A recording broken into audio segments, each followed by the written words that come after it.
Congressman Ron Paul, you appear to have consistent, principled integrity. Americans don't usually go for that.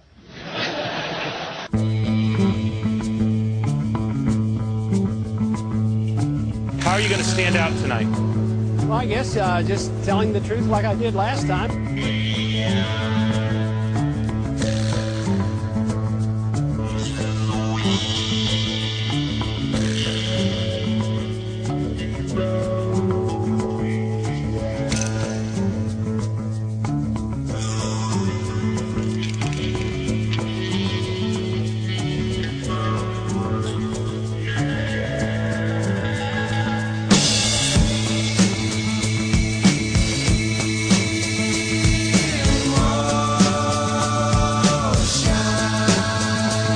The sooner we come home, the better. If they declare there's no progress in September, we should come home. It was a mistake to go, so it's a mistake to stay. If we made the wrong diagnosis, we should change the treatment.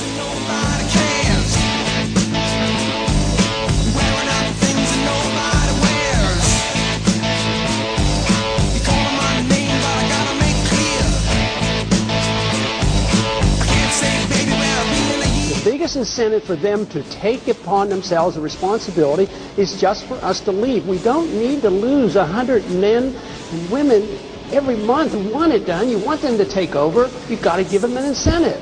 So I think we should immediately stop patrolling the streets. That's a policeman's job. It's not the work of the army.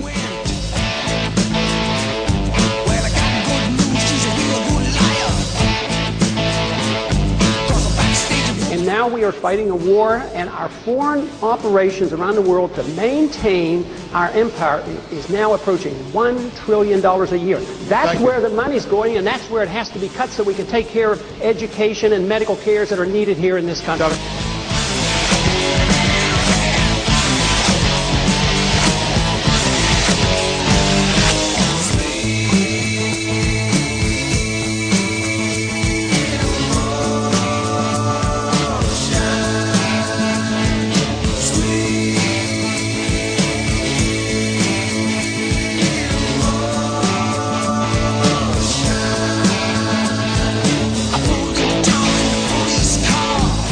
I mean, we've got a pretty good economy going now, right? I mean, we've got productivity soaring. We've got retail sales that are strong. We've got corporate earnings that, for what, the 19th quarter are up double digit. That's nice, but when you have to borrow, my personal finances would be very good if I borrowed $1 million every month, but someday the bills will become due.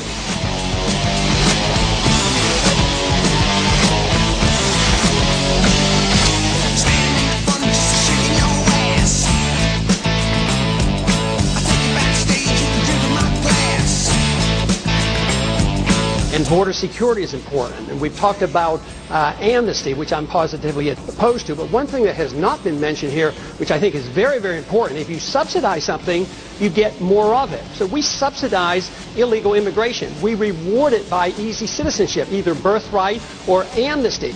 But we force our states and our local communities to pay for the health care and pay for the education. But if we had a truly free market economy, the illegal immigrants would not be the scapegoat. We would probably need them and they would be acceptable. But because of economic conditions, they have become the scapegoat.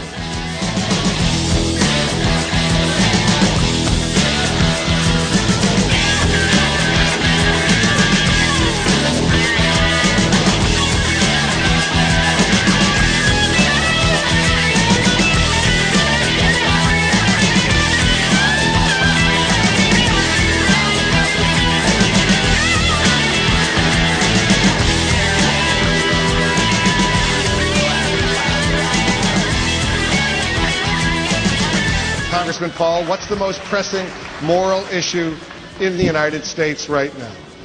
I think it is the acceptance just recently that we now promote preemptive war.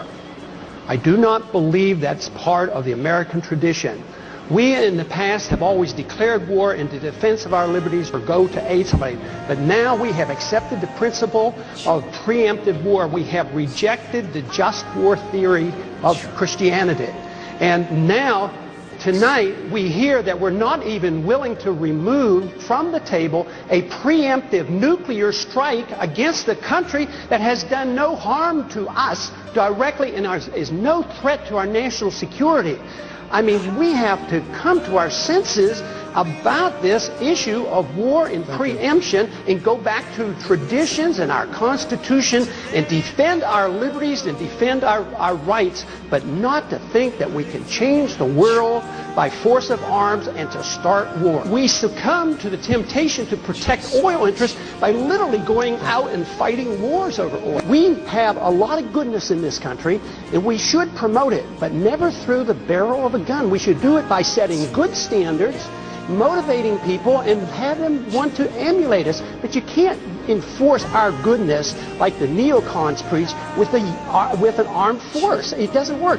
Woodrow Wilson was telling us about that in promoting democracy a long time ago. It doesn't work, and we have to admit it.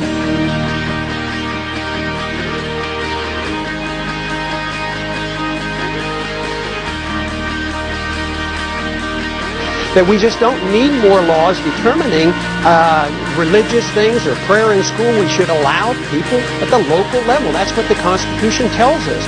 We don't need somebody in Washington telling us what we can do because we don't have perfect knowledge.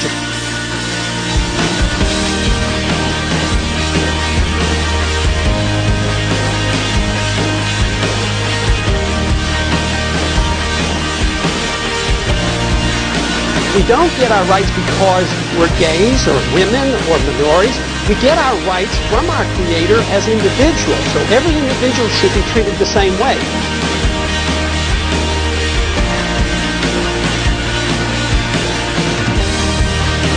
See a stream down your face when you lose something you cannot replace. If America was a smarter country, wouldn't you be leading in the polls? I would introduce this novel idea that we ought to follow the Constitution. There are still a few Americans that believe in it. A humble foreign policy, no nation building, don't police the world. The purpose of government is to protect the secrecy and the privacy of all individuals, not the secrecy of government.